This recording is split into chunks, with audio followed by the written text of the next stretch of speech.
నమస్తే, welcome to our channel. నేను మీ ప్రియాంకారావు.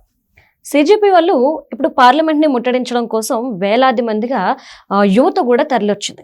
అక్కడ బ్యారిగేట్లు పెట్టారు, పోలీసులు లాఠీచార్జ్ చేస్తున్నారు, టీఆర్ గ్యాస్ వదులుతున్నారు. ఏం జరుగుతున్నా మేము ఆగము అని చెప్పేసి వాళ్ళు చెప్తున్నారు. ఇటు సోనం వాంగ్చుక్ కూడా కొన్ని ప్రతిపాదనలు వదిలేరు, వీటికి మీరు అంగీకారం తెలిపితే మేము యాక్సెప్ట్ చేస్తాం, దీన్ని ఇంతటితో వదిలేస్తామన్నారు. అందులో ముఖ్యంగా మనం మాట్లాడుకోవాల్సింది ధర్మేంద్ర ప్రధాన్ని బాధ్యుడిని చేస్తూ ఆయన్ని సస్పెండ్ చేయండి అని చెప్పేసి అంటున్నారు. సరే, ఇదంతా ఇలా పెడితే ఒక పక్క దీనికి వ్యతిరేకత కూడా పెరిగిపోతుంది. మనం తెర మీద పాజిటివిటీ చూస్తుంటే తెర వెనుకున్న వ్యతిరేకత ఏంటి, అసలు ఎవరి స్వావలంబన కోసం ఇదంతా జరుగుతుంది? నిజంగా స్టూడెంట్స్ మంచి కోరి వీళ్ళంతా వచ్చారా, లేదంటే స్టూడెంట్స్ ని అడ్డం పెట్టుకొని దేశం మీద దాడి చేస్తున్నారా? మనం తెలుసుకునే ప్రయత్నం చేద్దాం. మనతో పాటు జనసేన పార్టీ రాష్ట్ర అధికార ప్రతినిధి కూసంపూడి శ్రీనివాస్ గారు ఉన్నారు, ఆయనతో మాట్లాడదాం. నమస్కారం సార్. ఒక విధంగా తెర మీద కనిపిస్తుంది ఏంటి అంటే, నీట్ పరీక్ష పేపర్ లీక్ వల్ల ఎవరైతే విద్యార్థులు నష్టపోయారో వాళ్ళ కోసం జరుగుతున్న ఒక యుద్ధం. బట్ తెర వెనుక మరొకటి ఉంది అని చెప్పేసి అంటున్నారు. అందుకే ఎంకరేజ్ చేయొద్దు అని కొంతమంది చెప్తున్నారు. కానీ మీ ఉద్దేశం ఏంటి? ఒకటమ్మా, నీట్ పేపర్లో ఆ లీకేజ్ విషయంలో అవకతవకలు జరిగినందన్నమాట వాస్తవం. దానికి వెంటనే కేంద్ర ప్రభుత్వం స్పందించింది. ఎన్టీఏ మళ్ళీ పేపరు రీ ఎగ్జామ్ పెట్టారు. రీ ఎగ్జామ్ పెట్టి సీట్లు కూడా పెంచారు. దాదాపు 9,911 సీట్లు కూడా పెరిగినాయి. ఆ ఎగ్జామ్స్ లో పాస్ అయిన వాళ్ళు ఏమో కౌన్సిలింగ్లకు అటెండ్ అవుతున్నారు. ఎగ్జామ్ లో ఫెయిల్ అయిన వాళ్ళు మళ్ళీ లాంగ్ టర్మ్ తీసుకుని వాళ్ళు కూడా కోచింగ్కి వెళ్తున్నారు. జరిగేది ఇది. ఆ తల్లిదండ్రులు కూడా పిల్లలకి మళ్ళీ ఆ నీట్ ఎగ్జామ్లో పాస్ అయ్యేలాగా ట్రైనింగ్ ఇప్పించుకుంటున్నారు. అంత బాగానే ఉంది. సరే, వీళ్ళ డిమాండ్ ఏంటి? మొదటి నుంచి ఆ అవకతవకలు జరిగిన మూలాన్ని కొంతమంది ఆత్మహత్యలు కూడా చేసుకున్నారు అప్పుడు. కాబట్టి ఖచ్చితంగా దానికి బాధ్యత వహిస్తూ విద్యాశాఖ మంత్రి ధర్మేంద్ర ప్రధాన్ రాజీనామా చేయాలి అనేది ప్రత్యేకమైన డిమాండ్ మీరు చెప్పినట్టుగా ఫ్రంట్ లైన్లో కనపడుతుంది. రైట్. మాలాంటి వాళ్ళందరం ఏమడుగుతున్నామంటే, ధర్మేంద్ర ప్రధాన్ రాజీనామా చేసేస్తే సమస్య పరిష్కారం అయిపోతుందా?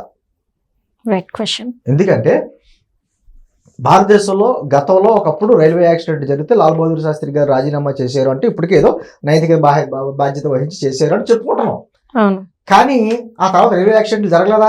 జరిగాయి. నేను అంటుంది ఒక సమస్య మూలాల్లోకి వెళ్ళాలి. నీట్ పేపర్ లాంటి ఈ ఎగ్జామ్స్ లాంటి వాటి విషయంలో జరిగే అవతవకలు ఎందుకు జరుగుతున్నాయి, ఎక్కడ జరుగుతుంది, టెక్నికల్ ప్రాబ్లం ఉందా, మానవ తప్పిదం ఉందా, అవి భవిష్యత్తులో మళ్ళీ జరగకుండా ఉండడానికి ఏ విధమైన చర్యలు తీసుకోవాలి అనేది సలహాలు సూచనలు ఇవ్వచ్చు. దానికి తగ్గ విధి విధానాలు రూపకల్పన చేసుకోవచ్చు. అది మానేసి ఒక మంత్రి గారు రాజీనామా చేయాలి పట్టుపట్టడం ఏంటి?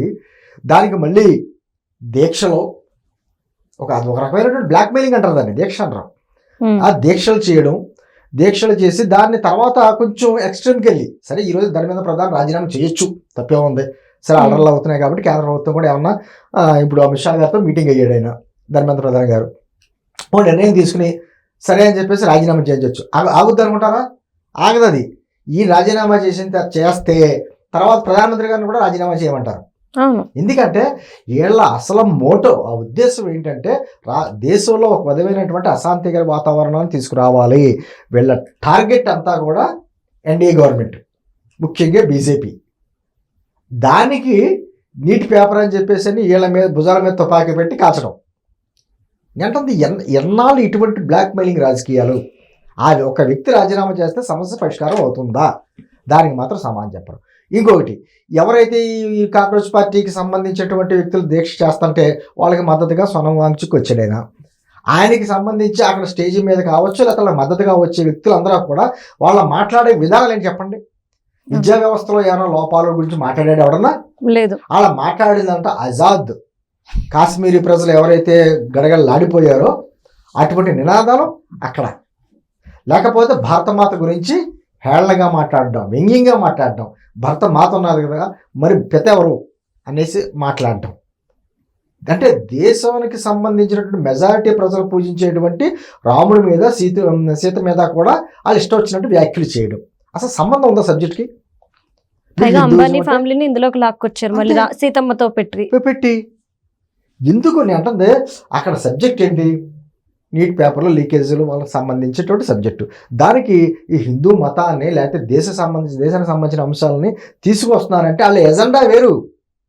వాళ్ళ ప్రత్యేకమైన ఎజెండా ఏంటంటే ఖచ్చితంగా ఈ ప్రభుత్వాన్ని అస్థిరపరచాలి, లా అండ్ ఆర్డర్ దెబ్బతింది అని చూపించాలి. దెబ్బతినాలి. ఈ రోజున పార్లమెంట్ సమావేశాలు నడుస్తున్నాయి.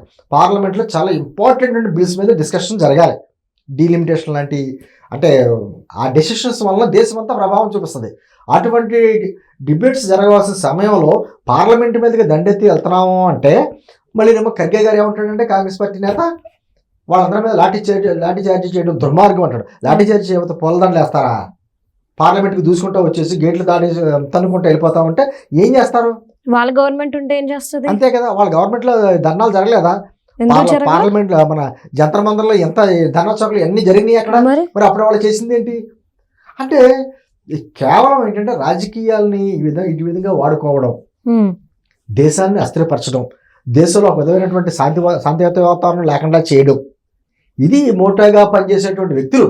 అక్కడ ఎవరో నీటి విద్యార్థులు లేరు, నీటి విద్యార్థులు రాసిన తల్లిదండ్రులు లేరు. అక్కడ పాకిస్తాన్ జెండాలు ఎగిరినాయి సార్. మళ్ళీ హిందుత్వం, హిందూ మతం వాళ్ళకి అగెయిన్స్ట్ గా ప్లకార్డులు పట్టుకొని ఉన్నారు సార్. సోనం వాంగ్చుక్ గారు మరి నిజంగా విద్యార్థుల కోసం చేస్తున్నట్టు దీక్ష ఎందుకు ఆయన క్వశ్చన్ చేయలేదు? ఇవి ఇక్కడ స్టేజ్ కాదు మాట్లాడడానికి, చేయడానికి. అతనికే చావు తప్పి కొండలట్టుపోయింది అంటారు చూసారా, మరి ఆ విధమైన పరిస్థితి. అతన్ని ఎదురుగుండా కూర్చోబెట్టేసి బిర్యానీ తినేస్తా అంటే కనీసం పక్కకి వెళ్ళినా తినరా అన్నట్టుగా అతను పెట్టినటువంటి విధానం, ఫేస్ విధానం. అంటే అతనికి సరే దిగాడు, చెడు, అతను పర్యావరణవేత్త, రకరకాలుగా మా పొలిటికల్ ఫ్యామిలీ నుంచి వచ్చిన వ్యక్తి, అతనికి ఏయో కొంచెం పేటెంట్లు ఉన్నాయంటే అటువంటిది అబద్ధం అని చెప్పి కూడా బయటకు వచ్చింది. నేను అంటుంది ఈమె ఇప్పుడు పార్లమెంట్లో జరిగే డిస్కషన్ లో ఇంపార్టెంట్ ఇంకోటి ఉంది ఏంటంటే విదేశీ విరాళాల గురించి సంబంధించి ఆ చట్టం చేశారు. అదొకటి, అది కూడా ఆయన ప్రభావం చూపిస్తుంది. ఎందుకంటే వాళ్ళకి సంస్థలు ఉన్నాయి, ఆ సంస్థలు విదేశాల నుంచి విరాళాలు రావాలంటే కేంద్ర ప్రభుత్వాన్ని లెక్క చెప్పాలి, కష్టం. ఏంటుంది ఇవన్నీ ఎజెండాలు వేరు. కేవలం నీట్ విద్యార్థుల్ని ఆ ఎదురుగుండా పెట్టి చేసేటువంటి ఒక కపట రాజకీయ ఇదంతా. అందులో అటు రాజకీయాలతో సంబంధం లేదు. ఆయన పర్యావరణవేత్త, తర్వాత ఏమో కాంగ్రెస్ పార్టీ అధినేత, ఆడు యూత్ ఏంటి, ఆడు ఇక్కడ చదువుకుని వెళ్ళిపోయాడు, ఎక్కడ అమెరికాలో ఉంటున్నాడు, ఏదో చేసుకుంటున్నాడు. ఎవరో ఒక సుప్రీంకోర్టు ప్రధాన న్యాయమూర్తి ఏదో అన్నందుకు కాక్రోచ్ పార్టీ అని పార్టీ పెట్టాడు, రావడం, ఇతను పలకరించే వ్యక్తులందరూ కూడా, కేజ్రీవాల్ కూడా వెళ్ళాడు. మరి అదే కాక్రోచ్ పార్టీ అధినేత అభిజిత్ గతంలో ఆమ్ ఆద్మీ పార్టీకి చేశాడు కదా, సోషల్ మీడియాకి చేశాడు. మరి ఇవన్నీ ఫ్రేమ్ చేయండి అమ్మా. ఇది అన్ని ఫ్రేమ్ చేస్తే వీళ్ళ అసలు టార్గెట్ దేశంలో అస్థిరపరచడం, ఈ ఎన్డీఏ ప్రభుత్వాన్ని కూల్చడం, అంతే తప్ప ధర్మేంద్ర ప్రధాని కాదు, లేకపోతే నీటిలో సమస్య లేకుండా ఏమైనా పరిష్కారాలు చూపించడం కాదు. ఏంటుంది ఇటువంటి వాతావరణం, ఇటువంటి విధానాలు నిజంగా ఎదుర్కోవాలమ్మా. దేశ యువత ఎవరిని ఆదర్శంగా తీసుకోవాలి? ఇటువంటి బొద్దింకల్లా నేను చూశారు కదా, ఇస్రోలో మనకి ర్యాకెట్ ప్రయోగించారు ప్రైవేట్లో, ఇద్దరు పిల్లలు. అటువంటి వ్యక్తుల్ని ఆదర్శంగా తీసుకోవాలి. అయితే పివి సింధు జపాన్లో టైటిల్ గెలిచింది, అటువంటి వాళ్ళు తీసుకోవాలి యూత్. అంతేగాని ఇటువంటి బొద్దింకల్లా అక్కడ ఆడా కాదు, మగా కాదు, థర్డ్ జెండర్ కాదు, ఫోర్త్ జెండర్ ఉన్నారు అక్కడ అంతా. వాళ్ళు చేసే పనులు, వాళ్ళ వీడియోలన్నీ బయటకు వచ్చినాయి. అసలు అటువంటి వ్యక్తులను మనం దేశ యువత ఆదర్శంగా తీసుకుంటుందా? ఏంటి మీ ఉద్దేశం ఏంటి? దేశంలో ఇటువంటి ప్రశాంత వాతావరణం లేకుండా ఎక్కడో నేపాల్లో జరిగినట్టు, లేకపోతే ఎక్కడెక్కడ విదేశాల్లో జరిగినట్టు, బ్రిటన్లో కొన్ని చోట్ల జరిగినట్టు ఇటువంటి అన్ని అలర్లు చేయడం దేశాన్ని అస్థిరపరచడమా? చూస్తూ ఊరుకుంటుందా దేశ యువత? ఏం కోరుకుంటుంది? డెవలప్మెంట్ కోరుకుంటుంది. అద్భుతమైన ప్రగతి సాధించేటువంటి దేశంలో ఏమైనా లోపాలు, అతిపెద్ద దేశం మంది, ఏదైనా లోపాలు అంటే లోపాలు ఎత్తి చూపించండి, సమస్యకు పరిష్కారం చూపించండి. అది మానేసి ఈ విధమైనటువంటి పార్లమెంట్కి దాడి చేస్తాం.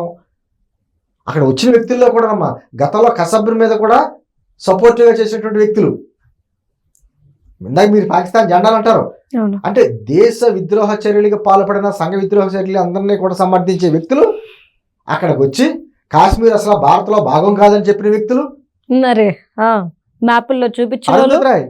ఏముంది కాశ్మీర్ భారత్లో అంతర్భాగం కాదంది. అంటే మీరు ఇష్టారీతిన మాట్లాడేసి, దేశానికి వ్యతిరేకంగా మాట్లాడేసి, దేశ ప్రజల ఆచార వ్యవహారాల మీద వ్యతిరేకంగా మాట్లాడేసి మీ ఇష్టారీతిన పార్లమెంట్ల మీద దాడి చేసేస్తామంటే చూస్తూ ఊరుకుంటుందా ప్రభుత్వం? ఎందుకు ఊరుకుంటుంది? నెటన్ మీ దగ్గర ఉన్న సమస్య పరిష్కారం ఏమైనా ఉందా చెప్పండి. భవిష్యత్తులో ఇటువంటి అవకతవకలు జరగకుండా ఉండాలంటే ఏం చేయాలి? మీ దగ్గర ఉన్న ప్రతిపాదనలు పెట్టండి. మీకు సంబంధించి మిమ్మల్ని సపోర్ట్ చేస్తున్నటువంటి రాజకీయ నాయకులతోటి పార్లమెంట్లో డిస్కషన్ పెట్టండి. అప్పుడు కూడా కేంద్ర ప్రభుత్వం పార్లమెంట్లో చర్చ లేకుండా గొంతులోకి వేస్తుంటే క్వశ్చన్ చేయొచ్చు ఎవరన్నా, అరే వాళ్ళ అందమైనటువంటి మంచి ప్రతిపాదన తెచ్చారు కదా, దాని మీద చర్చించవచ్చు కదా అని. అది మానేసి మేము దూసుకుంటూ వెళ్ళిపోతాం, పార్లమెంట్ గేట్లు పెట్టేస్తాం, పార్లమెంట్లోకి వెళ్ళి విధ్వంసం సృష్టిస్తాం, లేకపోతే దేశానికి వ్యతిరేకంగా మా ఇష్టం మాట్లాడేస్తాం, మమ్మల్ని కేసులు పెట్టకూడదు, మమ్మల్ని లాఠీ చార్జ్ చేయకూడదు అంటే ఎలా కుదురుద్ది? ఖచ్చితంగా కేంద్ర ప్రభుత్వం అణిచివేయాలి. అణిచివేయకపోతే ఇటువంటి బ్లాక్మెయిల్ రాజకీయాలు పరిగెత్తుకు వస్తాయమ్మా. రైట్. ఆమరణ నిరాహార దీక్షలన్నీ ఒకప్పుడు స్వాతంత్రోద్యమం గురించి చేసేవారు, ఇటువంటి పనికిమాల దీక్షలు కాదు కదా. రైట్. నిజమైనటువంటి దేశానికి లబ్ధి పొందేటువంటి, దేశానికి మంచి జరిగేటువంటి విషయాల్లో దీక్షలు, ధర్నాలు అన్ని చేయొచ్చు, అన్ని యాక్సెప్టబుల్. కానీ ఆ పరిధి దాటేసి దేశంలో అస్థిరపరచడానికి మా ఇష్టరీతిని ప్రవర్తిస్తామంటే ఖచ్చితంగా కేంద్ర ప్రభుత్వం చట్టపరంగా చర్యలు తీసుకుంటుంది, తీసుకోవాలి కూడా. Right. Thank you so much sir.